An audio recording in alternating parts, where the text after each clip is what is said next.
¿Qué tal, amigos? Bienvenidos a En Buena Onda. Hoy el profesor Alexander Hernández no puede acompañarnos, pero como todos los miércoles, quien les habla, Gabriel Andrade, trae a la palestra un tema para discutir asuntos a propósito de la filosofía o de las ciencias. Hoy nos estará acompañando como operador técnico Jairo González, en la edición y montaje Hasbi Díaz, en la producción del espacio Norelba Torres. El director de Luz Radio es el profesor Alexander Hernández y en este momento quien les habla, Gabriel Andrade. Y hoy tenemos un invitado muy especial que es el profesor David Sierra de la Facultad Experimental de Ciencias. Él es físico y es profesor del Departamento de Física. Bienvenido, David. Buenos días. ¿Qué tal? David, el hombre se ha hecho preguntas desde hace tiempo respecto a cuál es el origen de las cosas, ¿no?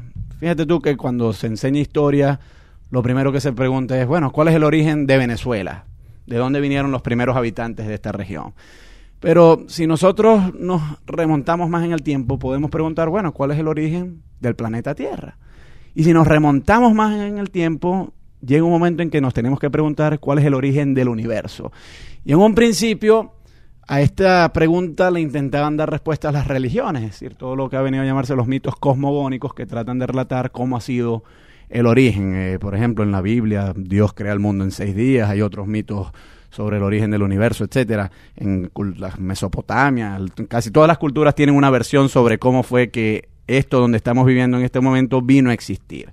Pero, ¿qué nos dice la física? ¿Cuál es la versión científica del origen del universo? Bueno, verás, tal como se entiende más o menos en la física, es que nosotros lo que hacemos es crear modelos, digamos, físicos, matemáticos de cómo funcionan las cosas y cómo nosotros creemos que han podido funcionar las cosas desde hace tiempo. Digamos, la teoría un poco más aceptada, la teoría que está un poco más, digamos, más aceptada por los físicos a nivel mundial es la teoría del Big Bang. La teoría propone básicamente... Bueno, big significa grande en inglés, correcto. Y bang como explosión, pero es realmente como una onomatopeya, ¿verdad? Porque es como el cataplum. Sí, efectivamente. La teoría básicamente dice, digamos en términos sencillos, que el universo fue creado a partir de un punto, digamos, material de densidad muy grande, temperatura muy elevada, que luego ya no pudo mantenerse en equilibrio, no pudo mantener las condiciones termodinámicas de temperatura, las condiciones, digamos, apropiadas para mantenerse en el mismo estado en el que estaba. Sufrió algunas fluctuaciones cuánticas, sufrió algunas transformaciones, digamos, macroscópicas y microscópicas en la materia. Y entonces ese punto de densidad muy grande en principio reventó. Pero, a ver, disculpa que te interrumpa aquí porque estos temas son tan fuertes que yo creo que a mí en particular, que yo no conozco casi nada sobre esto, tengo muchas dudas. Ese punto de densidad muy alta estaba compuesto por átomos. Es decir, ya los átomos existían. Claro, en ese momento no. En ese momento era un tipo de materia, digámoslo así, unificada. ¿Y hay materia que puede estar hecha de una cosa que no sean átomos? Digamos. En absoluto no. En absoluto no. Pero entonces, si ese punto era de materia, tenía que estar hecho de átomos, ¿o no? Claro, pero digamos, es una materia, digamos, vamos a decirlo así, exótica, ¿no? No tiene la estructura que conocemos actualmente en la física moderna, no tiene la estructura que tiene la naturaleza para hacer objetos, para hacer moléculas mucho más grandes, ¿ves? En ese caso era un tipo de materia exótica. Es como si tú metieras todas las partículas que conocemos actualmente en la física, todas las partículas que conocemos que constituyen a la naturaleza y los objetos de la naturaleza, es como si los metiéramos solamente en un punto. Entonces, los átomos, comprimido. Sí, todo comprimido. Entonces, los átomos, quarks, todas las partículas que conocemos pierden su identidad en ese momento. Y entonces se convierte en algo así como que en una superpartícula. Más o menos, y no sé si esta es una pregunta lícita, ¿qué tan grande era ese punto? Ínfimamente pequeno. Ok, pero pequeño. Más o menos una proporción sería como... No, mira, sé si nos podemos imaginar una cosa así. Y cuando uno saca las cuentas de cómo evolucionó el Big Bang, uno entiende que las ecuaciones están plagadas, todas, están plagadas de términos matemáticos que son limitantes en R igual a 0. Es decir, que no tienen absolutamente ningún valor cuando R es igual a 0. Dígase R, el radio a la cual nosotros nos estamos acercando. Entonces, R igual a 0 significa un punto ínfimamente tan pequeño, pero tan pequeño, que ni siquiera con geometría, ni siquiera con matemática podemos describir en ningún momento. Entonces, es un punto, tal como lo dicen los axiomas de la geometría, es un punto sin dimensiones. Es tan pero pequeño no es una que no mera tiene abstracción, dimensiones. pero no es una mera abstracción. No, o sea, no, existía no. en el espacio. Correcto.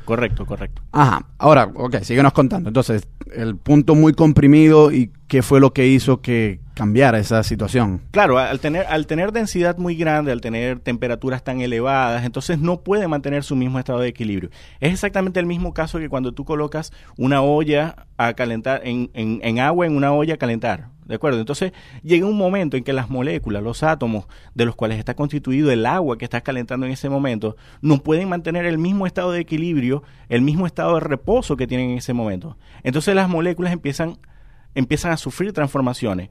¿Cuál es el resultado de todo eso? Que el agua empieza a hervir, cercano a los 100 grados centígrados más o menos, como todo el mundo conocemos. Y de ahí viene la explosión entonces. Efectivamente. Llega Ahora un fíjate tú, momento en el que no puede imaginario mantenerlo. popular, y yo lo que quiero es que tú me digas si esta imagen es correcta o no. En el imaginario popular, cuando a nosotros, por lo menos la imagen que yo me formo del Big Bang es una gran explosión. Es correcto. Pero ¿cómo es una gran explosión si es de un punto diminuto de donde parte la explosión? Efectivamente. O sea, la cuestión es la siguiente. Es como te venía diciendo. Cuando tú estás en esos estados iniciales, en ese T igual a 0 del Big Bang, en ese T igual a 0 del universo, tú ves algo así como que una superpartícula. Esa superpartícula, ¿qué fue lo que hizo? Al explotar, tiene que llenar, por supuesto, una cantidad de espacio. Al llenar esa cantidad de espacio tiene que llenarla definitivamente con otro tipo de materia. Esa superpartícula lo que hizo básicamente es dividirse en pedazos mucho más pequeños. ¿De acuerdo? Pero una explosión así como Hiroshima, por ejemplo, o más grande que eso. Obviamente mucho más grande, pero ¿De qué? increíblemente Como mucho una más cosa grande. como el tamaño del planeta Tierra, o sea, porque... No, como del tamaño del universo. Ajá, y claro, y el cuando a mí me universo hablan de proviene todo explosión, de la ese imagen punto. a mí me viene de fuego, por ejemplo. ¿El Big Bang generó fuego? Definitivamente sí. De hecho, lo que hacen los cosmólogos es tratar de estudiar algo que se llama el background de fondo. Y es que uno ve hasta ciertas distancias del universo, uno proyecta todos los telescopios y todos los radiotelescopios hasta un cierto lugar, y tú encuentras como que en ese lugar hay una cierta cantidad de energía muy grande. ¿Ves? Entonces Y se tú puede dices, inferir que viene entonces de la explosión. Tú puedes inferir que definitivamente viene de ahí. Es como si tú estuvieras viendo las cenizas de lo que en algún momento fue la gran explosión. Entonces definitivamente sí, hubo una cantidad de energía muy grande que no es comparable con la energía que tenemos actualmente en la Tierra, ni siquiera en el universo que tenemos. Bueno, te digo una cosa, David, estos temas son mucho más complejos de los que yo me imaginaba, pero creo que con la gran facilidad divulgativa que tú tienes, nuestros escuchas seguramente van a aclarar un poco su entendimiento del Big Bang. Estamos conversando con el profesor David Sierra a propósito de cosmología, la teoría del Big Bang, y más adelante vamos a tocar otros temas interesantes respecto al origen del universo, quién pudo haber estado detrás, si es que alguien pudo haber estado detrás del origen del universo, y temas afines. Vamos a escuchar para nuestra primera pausa musical del cantante colombiano Carlos Vives, Déjame Entrar.